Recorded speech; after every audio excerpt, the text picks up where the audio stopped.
Jangan begini, ini najis semua. Jadi ini, monggo, latihan Pak. Belum tentu bisa. Nanti ini berhubungan dengan toharo. Kalau kencingnya ndak beres, wudhunya pasti ndak beres. Kalau wudhunya ndak beres, sholatnya ndak beres.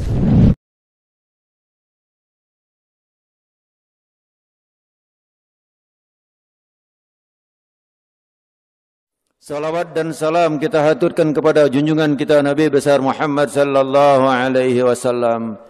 Kalau kita perhatikan, kita sering lupa bahwa kunci salat itu ada pada wudu.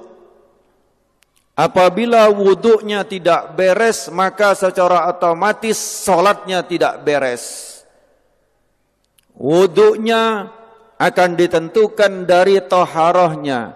Kalau toharohnya tidak beres, maka wudhunya akan tidak beres dan sholatnya juga akan tidak beres. Rasulullah sallallahu alaihi wasallam dalam satu hadis beliau menyampaikan supaya berhati-hati di dalam buang air kecil. Kenapa? Karena azab kubur yang paling banyak itu adalah al-lisan dan buang air kecil. Bagaimana cara kita untuk supaya kencing itu benar? Supaya kencing itu tuntas, supaya kencing itu bersih daripada hadas. Bahwa seseorang yang toharoh sering sekali keliru. Kenapa keliru? Karena ngambil gampangnya, ngambil mudahnya, yaitu kencing berdiri. Bapak-bapak sering kencing berdiri, tapi ibu-ibu kencingnya jongkok. Nah, pada kesempatan ini saya ingin menyampaikan bagaimana cara kencing yang benar, kemudian hubungannya dengan kesehatan.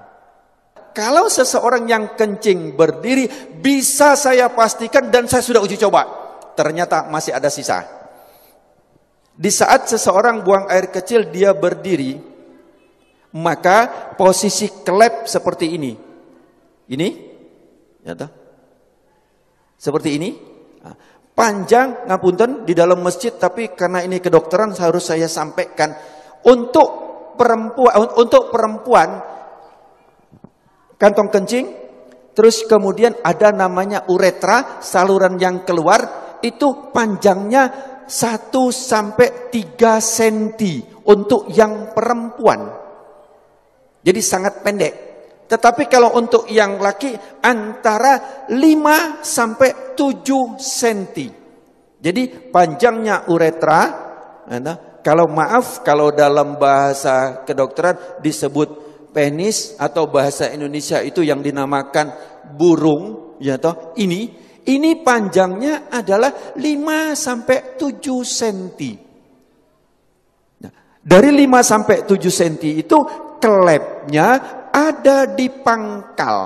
Jadi bukan di ujung. Bukan di ujung daripada burung atau penis tadi, yang ini tadi bukan di ujung. Tetapi di pangkal. Jadi di kantong kencing, di pangkalnya itu inilah tempat kelep. Pernahkah kita bertafakur tentang kelep? Siapa yang membuka dan menutupnya? Hanya Allah Subhanahu wa taala yang memelihara kita. Kalau seandainya dibuka terus, Pak, celek, buka terus, gimana kira-kira kita? Ngompol semua, Pak. Atau sebaliknya, kalau seandainya nutup ndak buka, gimana kira-kira? Kita nggak karu-karuan, Pak. Nggak usah lama-lama, 1 hari saja nutup ndak karu-karuan. Bagaimana cara toharoh yang benar? Cara toharoh pertama, cara kencing yang benar adalah hendaklah jongkok. Siapa yang mengajarkan kencing berdiri? Itu adalah ibu-ibu. Kenapa? Kalau anak kecil, waktu kita masih kecil ya, kalau anak perempuan disuruh jongkok. Tapi kalau anak laki dipegang ketiaknya, atau bahasa Jawanya keleke, pegang, benar kan Pak? Celak begini kan, disuruh kencing berdiri. Bahkan Bahkan kadang-kadang anak-anak kalau ada yang kencing jongkok dibilangi, oh kayak anak perempuan. Kencingnya kayak anak perempuan. Ini satu ajaran yang perlu kita luruskan. Perlu kita perbaiki bahwa kencing yang benar itu adalah jongkok. Apa hikmahnya? Satu, nanti insya Allah saya akan kupas hikmah daripada kedokteran. Bagaimana cara jongkoknya? Yang pertama adalah seseorang kencing jongkok itu saya ngadep ke sana, ini posisi kaki belakang. Jadi maaf, bukan begini. Bukan kaki ini rata, tidak, bukan begini. Ini. Tapi adalah dengan cara, ini saya tunjukkan ke belakang, dengan cara kaki kiri di belakang, gini, kemudian ini, apa bahasa Indonesianya apa ini? Bokong atau pantat, ngapunten ya di masjid ya, tapi saya sampaikan nggak apa-apa ya. Ya, ini terus kemudian diletakkan di sini. Nanti saya ngadep ke sana yang ini. Ini jadi seperti ini. Monggo, kalau ada yang langsung praktek nggak apa-apa, karena belum tentu bisa. Ini. Terus kemudian saya ngadep ke sana. Kaki kanan berada di depan. Celak, ini tadi di belakang. Ini. Begini, kaki kanan di depan, kaki kiri di belakang, ini tidak boleh duduk gini. Jangan begini, ini najis semua. Jadi ini, monggo, latihan Pak, belum tentu bisa. Nanti ini berhubungan dengan toharo. Kalau kencingnya tidak beres, wudhunya pasti tidak beres. Kalau wudhunya tidak beres, sholatnya tidak beres. Nah, ini. Terus kemudian yang kedua, kalau posisi seperti ini, maaf, seperti ini, maka kelep tadi posisinya seperti ini. Dia juntit begini. Tek. Sehingga setelah ini habis, dari kantong kencing habis, maka dia masih ada sisa di sini. Masih ada sisa di sini, di saat nanti saya, ini praktek, saya praktekkan. Kencing berdiri. Saya coba, kamar mandi, saya kencing berdiri. Banyak kan di tempat-tempat itu kan kencing berdiri yang dibuat gak gini itu kan banyak Pak. Terus kemudian saya coba sampai habis. Habis sudah saya lihat habis betul. Kemudian saya ambil tisu. Saya ambil tisu, saya letakkan di sini. Saya ingin coba, saya letakkan. Kemudian di saat saya rukuk, saya coba di kamar mandi saya rukuk.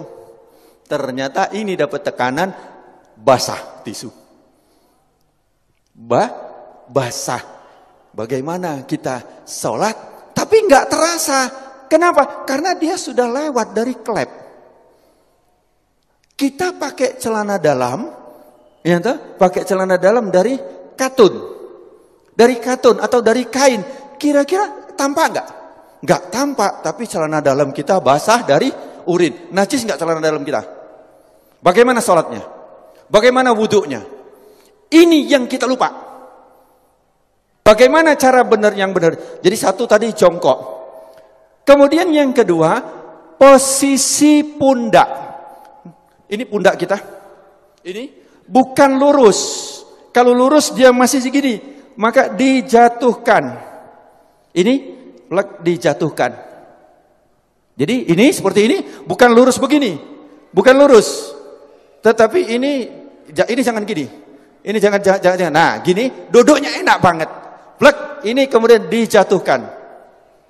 Nah, di saat dijatuhkan itu, maka posisi kelep tadi yang seperti ini, dia akan turun ke bawah. Dia akan turun, seret, akan ngadep ke bawah. Sehingga dia akan keluar habis. Seret, akan habis. Ini. Yang kedua adalah seperti ini. Ini enak banget. Setelah selesai habis, kencing, habis, terus kemudian kadang-kadang masih tersisa. Itu boleh digoyang. Tidak perlu berdiri, boleh digoyang. Enak digoyang. Karena posisi seperti ini tadi, apabila kita goyang, dia berubah. Berubah, dia akan keluar lagi. Jadi cukup ini saja. Celak. Plek, langsung dia keluar 2-3 kali gak apa-apa. Insya Allah dia akan habis. Nah, setelah selesai seperti ini, yang kedua adalah hendaklah berdehem. berdehem. Ini yang kedua yang diajarkan oleh Rasulullah sallallahu alaihi wasallam adalah berdehem. Bagaimana cara berdehem yang benar? Ini juga penting. Berdehem yang benar itu bukan bukan. Berdehem yang benar itu perlu belajar. Gimana cara berdehem yang benar? Adalah dengan cara tarik nafas. Di saat ini tarik nafas, di saat seseorang tarik nafas, ini paru-paru mengembang, set. Kemudian ini ada batas antara rongga dada sama rongga perut. Ini ada namanya diafragma. Diafragma itu pembatas. Di saat seseorang narik nafas, itu seperti mangkok atau piring atau cakram, di mana dia akan lurus. Jadi diafragma di saat kita narik nafas, naik ini, lurus. Terus kemudian di saat kita hentakkan, dia akan ces begini. Di saat begini dia akan menekan rongga perut, kemudian dia akan menekan daripada kantong kencing, sehingga yang ditekan adalah bus, dia akan keluar. Tetapi kalau legodik ini belum, jadi tidak keluar. Gampang ya, seolah-olah gampang. Saya belajar berdehem itu 15 hari. Yuk, bagaimana cara berdehem yang benar? Saya bertanya, 15 hari baru tahu dengan cara tarik nafas. Nah, bukan cara berdehem kayak orang mau lewat ada sandalnya. Bukan. Jadi caranya adalah tarik nafas. Nah, itu harus latihan sebanyak 3 kali. Begitu juga ibu-ibu. Ibu-ibu pun juga berdehem. Ini jarang kita dapatkan untuk berdehem ini, Pak. Ya, yang ketiga adalah dengan cara diurut. Untuk yang perempuan itu adalah ditekan dengan menggunakan tangan kiri, ditekan di atas ini. Nanti kapan-kapan kalau ada pengajian khusus ibu-ibu, nanti akan saya jelaskan bagaimana cara menekan daripada kantong kencing dari atas. Plek, ditekan, dia akan keluar.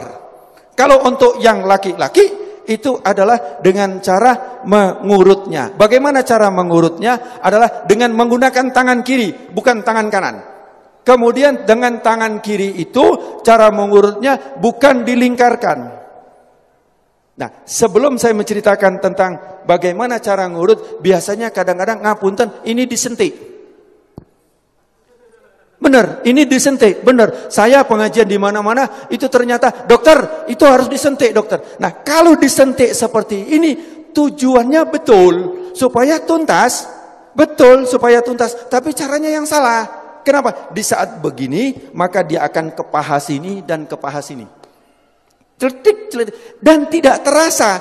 Kenapa? Karena kita sudah biasa pakai celana, sehingga tingkat kepekaan daripada ini sudah sangat sedikit, sensitifnya sangat sedikit, sehingga tidak terasa kalau kena hanya percikan 1 atau setengah tetes ke sini dan ke sini. Kemudian kita pun wudhu, kemudian sholat, bagaimana badannya najis, bagaimana celananya najis.